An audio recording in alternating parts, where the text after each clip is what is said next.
On nous demande de résoudre plusieurs inéquations. Je vous demande de faire que les questions A, C et E. Donc, question A. Je vous rappelle le tableau de valeurs des sinus et cosinus. Je le répéterai à chaque exercice si vous en avez besoin. On a les valeurs clés 0, pi sur 6, pi sur 4, pi sur 3.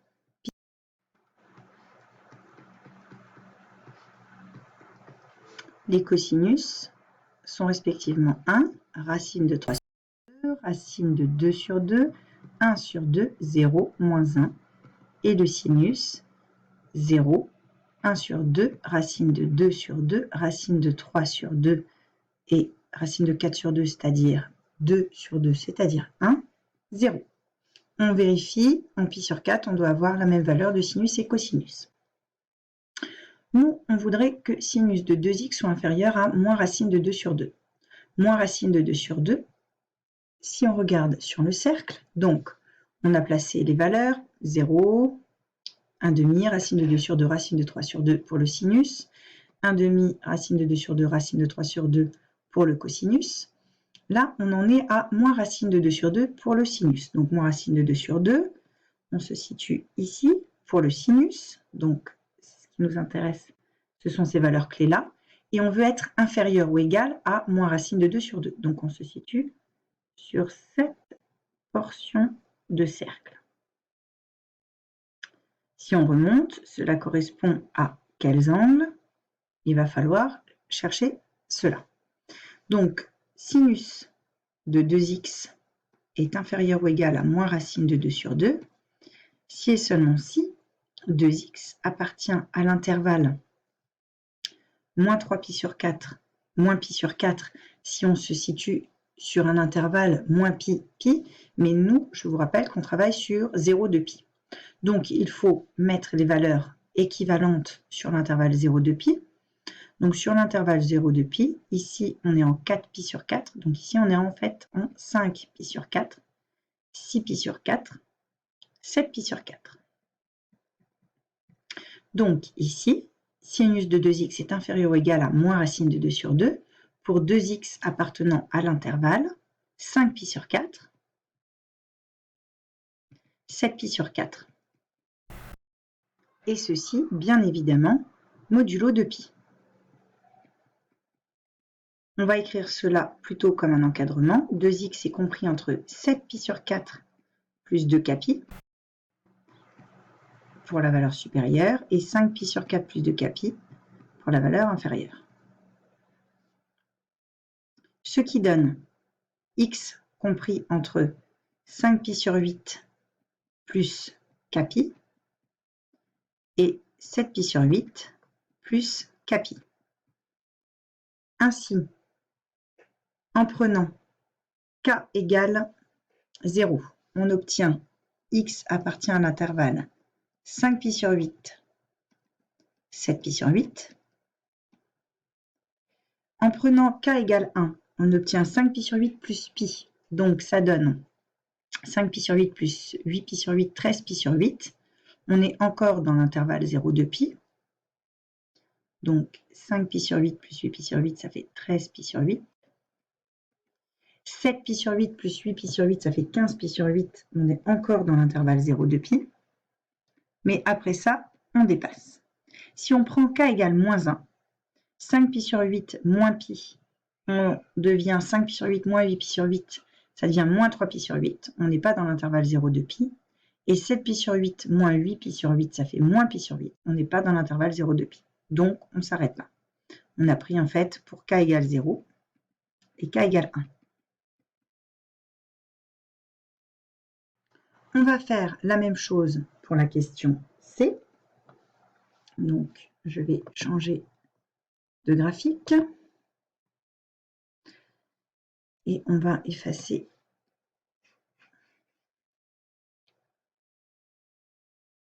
question C. On veut que 2 cosinus de 3x moins pi sur 6 plus racine de 3 soit strictement négatif. On va déjà réécrire ceci de manière à ce que ce soit plus ressemblant à la première question. Ceci est équivalent à dire que cosinus de 3x moins pi sur 6 est inférieur strict à moins racine de 3 sur 2. Et là, on travaille sur l'intervalle 0,2pi. Alors, cosinus, ça se lit sur cet axe-là. On veut un cosinus moins racine de 3 sur 2. On est ici. Donc, on a cette valeur-là et cette valeur-là. On veut être inférieur strict à moins racine de 3 sur 2. Donc, on se situe sur cette portion de cercle. Ainsi, ceci est équivalent à avoir 3x moins pi sur 6 qui se situe entre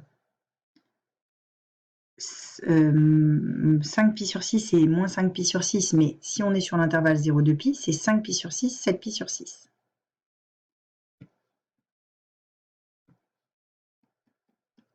Donc on a 5pi sur 6, 7pi sur 6, et le tout modulo 2pi. Donc plus de kpi, k appartenant à z.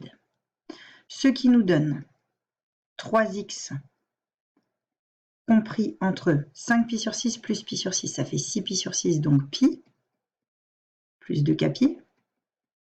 Et 7pi sur 6 plus pi sur 6, ça fait 8pi sur 6, donc 4pi sur 3, plus 2 kpi. Or, ce qu'on veut, c'est encadrer x. Ça nous donne donc x compris entre pi sur 3 plus 2 kpi sur 3 et 4pi sur 9 plus 2 kpi sur 3.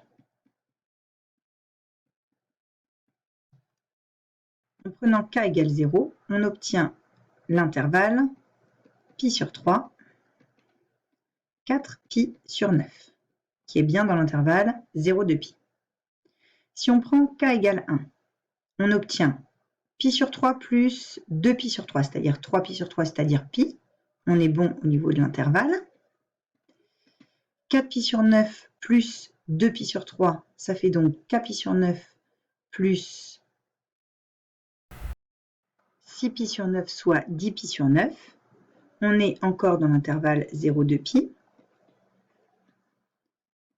Ça, c'est avec k égale 1.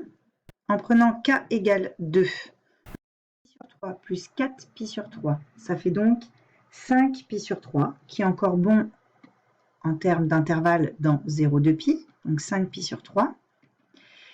Si on prend 2 ici, on a 4pi sur 9 plus 4pi sur 3. Ça fait 4pi sur 9 plus 4 fois 3, c'est-à-dire 12pi sur 9. Ça nous donne 16pi sur 9. 16pi sur 9, on est encore inférieur à 2pi, donc ça rentre dans l'intervalle 0,2pi.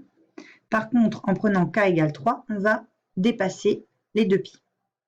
En prenant k égale moins 1, on a à gauche pi sur 3 moins 2pi sur 3, qui est une valeur négative, donc on n'est plus dans l'intervalle 0,2pi. À droite, on a 4pi sur 9 moins 2pi sur 3, c'est-à-dire 4pi sur 9 moins 6pi sur 9. On a une valeur négative, c'est plus dans l'intervalle 0,2pi. Donc on s'arrête là. On va maintenant étudier la question E.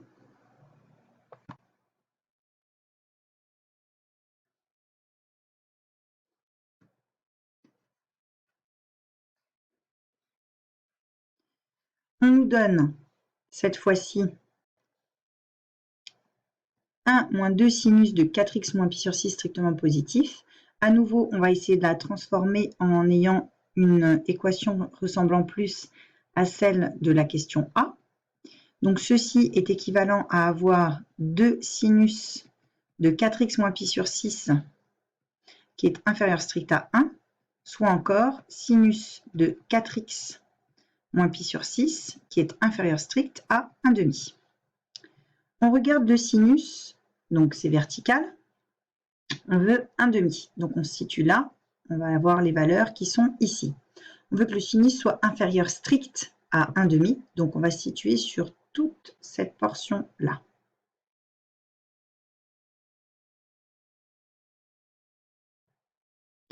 On est toujours sur l'intervalle 0,2pi, donc il va falloir considérer de 0 à pi sur 6, puis ensuite de 5pi sur 6 à tout ça jusque 2pi. Ainsi, cela veut dire que 4x moins pi sur 6 est compris entre 0 et pi sur 6 modulo 2pi, donc plus de kpi,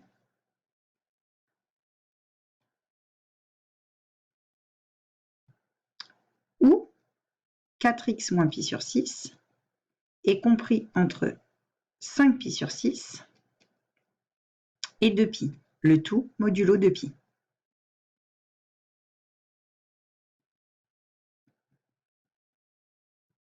D'abord la première ligne. On a donc 4x compris entre pi sur 6 plus 2 kpi,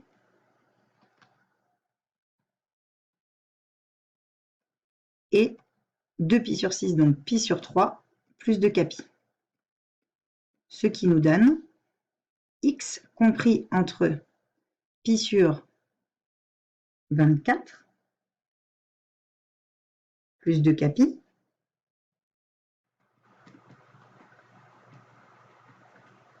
en fait divisé par 4, donc k pi sur 2. Et de l'autre côté, pi sur 3 divisé par 4, donc pi sur 12, plus 2 kpi divisé par 4, donc k pi sur 2.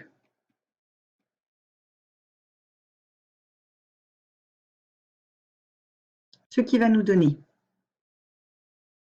pi sur 24, pi sur 12 pour le premier intervalle.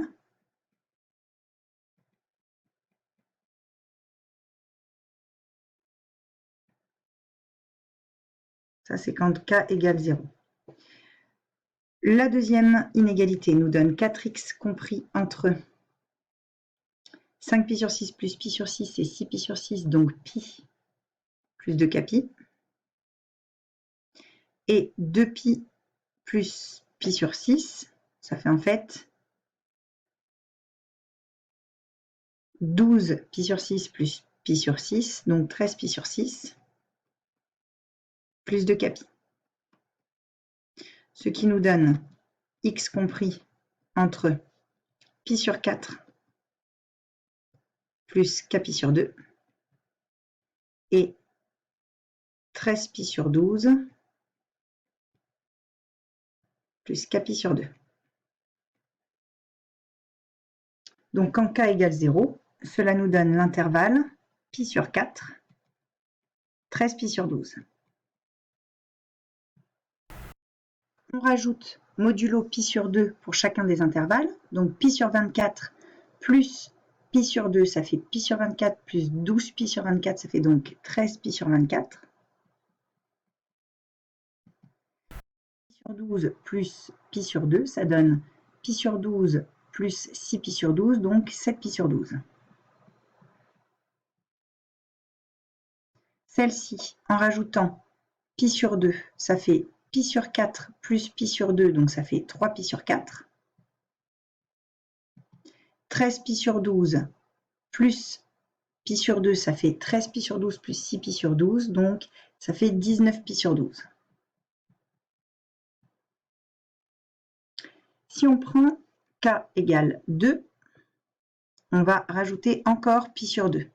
Donc 13 pi sur 24 plus pi sur 2, ça fait 13 pi sur 24 plus 12 pi sur 24. On est à 25 pi sur 24. Donc on est encore dans l'intervalle 0,2 pi. 25 pi sur 24. 7 pi sur 12 plus pi sur 2, ça fait 7 pi sur 12 plus 6 pi sur 12, donc ça fait 13 pi sur 12. On est encore dans l'intervalle 0,2 pi. 3 pi sur 4 plus pi sur 2, ça fait 3 pi sur 4 plus 2 pi sur 4, ça fait 5 pi sur 4. On est encore dans l'intervalle 0,2 pi. 19 pi sur 12 plus pi sur 2, ça fait 19 pi sur 12 plus 6 pi sur 12, donc ça fait 25 pi sur 12. Mais là, 25 pi sur 12, ça pose problème parce que 25 pi sur 12, c'est plus grand que 2 pi. Donc ici, on doit arrêter notre intervalle, non pas à 25 pi sur 12, mais on va s'arrêter à 2 pi. Voyons si en augmentant de pi sur 2 l'autre intervalle, on reste dans 0,2 pi. Donc 25 pi sur 24 plus pi